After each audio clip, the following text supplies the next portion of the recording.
नमस्कार मित्रांनो, परत स्वागत आहे आजच्या नवीन व्हिडिओमध्ये. तर मित्रांनो, आज आपण बघणार आहोत की आपला बिझनेस जो कसा बी आहे, तो घरगुती बिझनेस असेल किंवा कोणता पण बिझनेस असो, तो ऑनलाईन कशा पद्धतीने घेऊन जायचा आहे.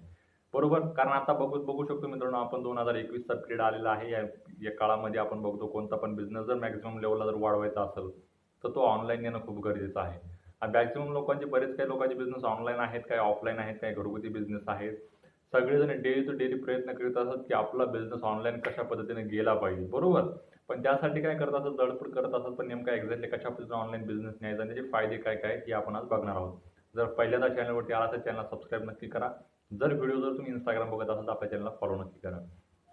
तर आपण बघूया की एक्झॅक्टली कशा पद्धतीने आपण आपला बिझनेस ऑनलाईन नेला पाहिजे हा. ठीक आहे. तर सगळ्यात अगोदर मित्रांनो तुम्हाला जर सांगायचं झालं तर 2021 मध्ये ऑनलाईन बिझनेस नेण्यावरती त्याच्या मागलं कारण काय आहे? तर सगळ्यात पहिलं कारण असं आहे की लॉकडाऊनमुळं ऑफलाईन बिझनेस कमीत कमी चालत आहे. जास्तीत जास्त चालण्यासाठी ऑनलाईन असणं गरजेचं आहे. दुसरी गोष्ट, आता बघू शकतो की आपण जस्ट आपल्या चॅनलवरती मी 2-3 व्हिडिओ पण रील्स टाकल्या होत्या, की त्याच्यावरती सांगितलं होतं की आता 5Gचं पण लॉन्चिंग झालेलं आहे. जवळपास बघायला गेलं Jio पण 5G घेणार आहे आणि रतन टाटा आणि त्याचबरोबर बघायला गेलं तर एअरटेल मिळून पण एक 5G लॉन्चिंग करणार आहेत. त्यामुळे इंटरनेटची स्पीड आणि इंटरनेटचा स्कोप अजून दिवसेंदिवस वाढणार आहे. त्यामुळं पण तुमचा बिझनेस ऑनलाईन येणं गरजेचं आहे. ठीक आहे. ऑनलाईन बिझनेस करण्याचे फायदे काय काय ते बघूया आपण. सगळ्यात अगोदर काय आहे, तुम्हाला तुमचं लोकेशनची लिमिट राहत नाहीये. बरोबर? ऑफलाईन बिझनेस असलं काय तुम्हाला प्रायव्हेट ठिकाणी तेवढ्याच ठिकाणी तुमचा बिझनेस चालतो. पण जर ऑनलाईन बिझनेस असेल तुम्हाला मॅक्सिमम बाहेर ठिकाणाहून लीड येते, तिथून कॉल्स येतात तुमचं प्रॉडक्ट, तुमची सर्व्हिस घेण्यासाठी. ठीक आहे. आता दुसरी जर गोष्ट बघायची जर झाली तर तुम्हाला त्याच्यामध्ये मॅक्सिमम सेल जनरेट होती. तुम्हाला मॅक्सिमम मार्केटिंग पण करायची तेवढी ऑफलाईन मार्केटिंग करायची गरज पडत नाही. घरात बसून तुम्ही मार्केटिंग करू शकता तुमच्या प्रॉडक्टची. नंबर 3, त्याच्यामध्ये तुम्ही असं करू शकता मित्रांनो, की तुम्हाला पर्सनल लोक ओळखतात. तुमची पर्सनल ब्रँडिंग तयार होते. तुमचा चेहरा जास्तीत जास्त लोकांपर्यंत पोहोचतो. त्यामुळं काय होतं, तुमची ब्रँड पण एक चांगल्या पद्धतीनं व्हॅल्यू होते. आणि नंबर 4 ची गोष्ट जर सांगायचं झालं, तुमचा ऑनलाईन बिझनेस करण्याच्या मागला फायदा असा आहे, की जर काही काय लॉकडाऊन लागलं किंवा कोरोनासारखे असे आजार जरी आले, तरीही तुमचा बिझनेस थांबत नाहीये. ऑनलाईन तुम्हाला ऑर्डर मिळतात. ऑनलाईन तुमचा बिझनेस चांगल्या पद्धतीनं ग्रो होतो. ठीक आहे. तर आता या सगळ्या गोष्टी करायच्या कशा? त्यासाठी काय करावं लागणार आहे? तर त्या अगोदर तुम्हाला Instagram, Facebook आणि YouTube सारखे चॅनलची आपली तुम्हाला माहिती असणं गरजेचं आहे. त्यावरती तुमच्या सर्व्हिसचं, तुमच्या प्रॉडक्टचं पेज तयार करावं लागणार आहे. प्रोफेशनल अकाउंट बनवावं लागणार आहे. त्यानंतर तुम्हाला काय करायचं आहे, की त्यामध्ये बघायला गेलं तर डेलीच्या तुमच्या पोस्ट टाकायच्या, तुमच्या सर्व्हिसेसच्या रिलेटेड तुम्हाला डेलीचं कंटेंट टाकायचं. असं करत हळू हळूहळू चांगल्या पद्धतीने रीच वाढत जाईल. त्यानंतर तुम्हाला सर्व्हिसेस भेटतील, ऑर्डर भेटतील. आणि जर का तुम्हाला अर्जंट असेल, तुम्हाला कमी वेळात जर जास्तीत जास्त तुमचा प्रॉडक्ट जर पोहोचवायचा असेल, तर तुम्ही त्यावरती ॲड्स पण लावून चांगल्या पद्धतीने मार्केटिंग करू शकता. कशी मार्केटिंग करायची जर माहीत नसेल, तर अगोदर मी एक व्हिडिओ बनवलेला आहे. त्यावरती पण तुम्हाला सांगितलेलं आहे ऑनलाईन बिझनेस मार्केटिंग कशा पद्धतीने करायची.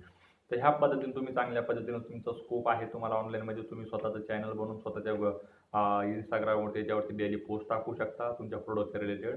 ह्या पद्धतीने पण तुम्ही चांगल्या पद्धतीने ग्रो करू शकता.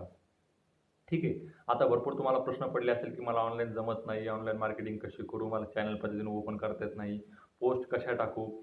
ठीक आहे. तर या सगळ्या गोष्टीचं मी स्टेप बाय स्टेप आपल्या या सीरीजमध्ये सगळ्या गोष्टी तुम्हाला क्लिअर करणार आहे. त्यामुळे आपल्या चॅनलवरती कंटिन्यूवरती राहा. चॅनल कसं बनवायचं, त्याचबरोबर ते Facebookवर पैसे कसे कमवतात, अर्निंग कशी असते, ते मॅक्सिमम लोकांना माहीतच नाही. तर त्यासाठी मित्रांनो आम्ही कोर्स पण घेऊन येतोय ऑनलाईन अर्निंग म्हणजे नेमकं काय? हा कोर्स येणार आहे मराठीमधून. त्याच्यामध्ये तुम्हाला ऑल प्लॅटफॉर्मची माहिती दिलेली आहे. बेसिक ते बेसिक माहिती दिलेली आहे. एकदम छोटी-छोटी. तुम्हाला जर निश तुमची माहीत नसेल, तुम्हाला आयडिया माहीत नसेल, तर त्या पण आयडिया मी त्याच्यामध्ये कव्हर केलेल्या आहे. तुम्हाला झिरो नॉलेज आहे असं गृहीत धरून मी तो कोर्स बनवतोय. कोर्स आता आपला प्री लॉन्चिंगमध्ये येणारच आहे. त्यावरती वर्कआउट चालू आहे. लवकर तुमच्या भेटीला कोर्स येणार आहे. त्यामध्ये सगळ्या गोष्टी क्लिअर करणार आहे. तर ऑनलाईन अर्निंग किंवा सेल्स मार्केटिंग किंवा काही पण असू दे मित्रांनो, सगळ्या काही बऱ्याच काही गोष्टी आपण आपल्या चॅनलवरती कव्हर करतोय. त्यामुळे आपल्या चॅनलवरती कंटिन्यूअसली राहा. व्हिडिओ जर आवडला असेल तर शेअर नक्की करा. आणि दादा तुम्हाला एक स्टोरी सांगणार आहे माझ्या मित्राची, की जवळपास बघायला गेलं त्याचा ऑनलाईन बिझनेस मी कशा पद्धतीने नेला आहे. त्या मित्राचं सलूनचं दुकान होतं. तो सलूनवरती वर्किंग करायचा. पण आता सेल्स वगैरे जास्त जनरेट होत नव्हते. त्यानं काय केलं, त्याला एक सांगून दिलं, ते 2-3 मी त्याचे चॅनल बनवून दिले Instagramवरती. त्याचबरोबर त्याला वर्किंग करायला सांगितलं. त्याला एकच सांगितलं, "तुला जो बी काही हेअर कट आवडतो किंवा दिवसामध्ये तू जेवढे बी काही हेअर कट करतो, त्या करता वेळेस छोटे-छोटे व्हिडिओ बनवायचे आणि त्याचे काही फोटोज घ्यायचे हेअर कट झाल्याच्यानंतर. ते फोटोज Instagramवरती अपलोड करून त्याचा आज बघायला गेलं त्याला ऑनलाईन ऑर्डर पण येतात मित्रांनो. तो घरी जाऊन पण कटिंग वगैरे करतो. त्यामुळे आता मॅक्सिमम बिझनेस त्याचा ग्रोथ होतोय. अशाच पद्धतीने तुमचे बिझनेस पण ग्रोथ होणार फक्त आपल्या चॅनलवरती